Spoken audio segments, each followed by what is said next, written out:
ایک بھائی لکھتے ہیں کہ دعا کے بعد ہاتھ چہرے پر پھیرنا ثابت ہے یا نہیں؟ بہت سے لوگ نہیں پھیرتے ہیں۔ اس حوالے سے جو احادیث بھی آئی ہیں تقریباً وہ سب کی سب ضعیف ہیں، کمزور ہیں، کوئی بھی روایت صحیح نہیں ہے۔ اس لیے دعا کرنے کے بعد ہاتھ چہرے پر پھیرنا نہیں چاہیے بلکہ گرا لینا چاہیے۔ صحیح بات یہی ہے اور تحقیق اسی سلسلے میں سامنے میں ہمارے پاس میں آئی ہے۔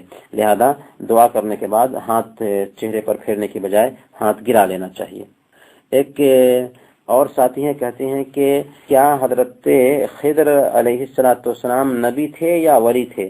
خضر علیہ السلام کے بارے میں صحیح بات یہی ہے کہ وہ ولی نہیں تھے بلکہ نبی تھے، کیونکہ موسیٰ علیہ السلام کو اللہ پاک خضر علیہ السلام کے پاس میں بھیجتا ہے، اور موسیٰ علیہ السلام کے ساتھ میں جو معاملہ کرتے ہیں خضر علیہ السلام اور جو واقعات پیش آتے ہیں، ان سارے واقعات کو بیان کرنے کے بعد یا پیش کرنے کے بعد آخر میں خضر علیہ السلام کہتے ہیں وما فعلته عن امری، کہ یہ سارا کام جو میں نے کیا ہے اپنی طرف سے نہیں کیا ہے بلکہ اللہ کی طرف سے اشارہ تھا جس کی بنیاد پر ہم نے کیا ہے۔ تو علماء کہتے ہیں کہ اس سے پتہ یہ چلتا ہے کہ ان کے اوپر وحی آئی تھی یا وحی آتی تھی جس کی بنیاد پر آپ نے ایسا کیا تھا، اور وحی ظاہر سی بات ہے کہ نبی کو آتی ہے۔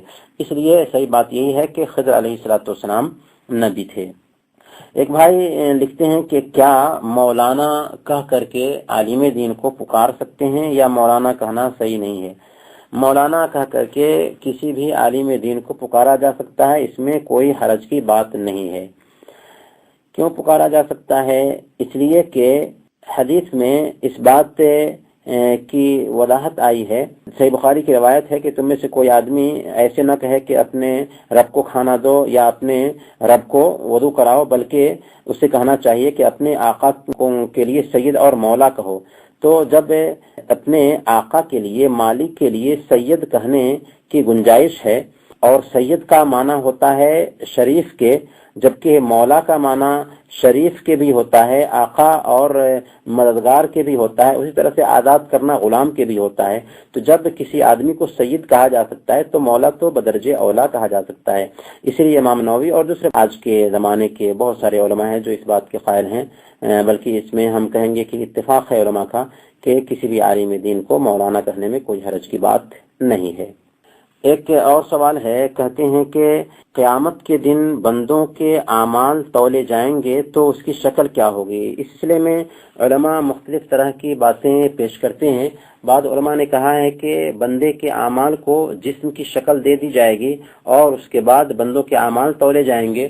کچھ علماء نے کہا ہے کہ فرشتوں نے جو رجسٹر تیار کیا ہوگا اس رجسٹر کو ہی تولا جائے گا، اور کچھ علماء نے کہا ہے کہ اصل میں بندے کو ہی تولا جائے گا، جس بندے نے وہ عمل کیا اسی کو تولا جائے گا۔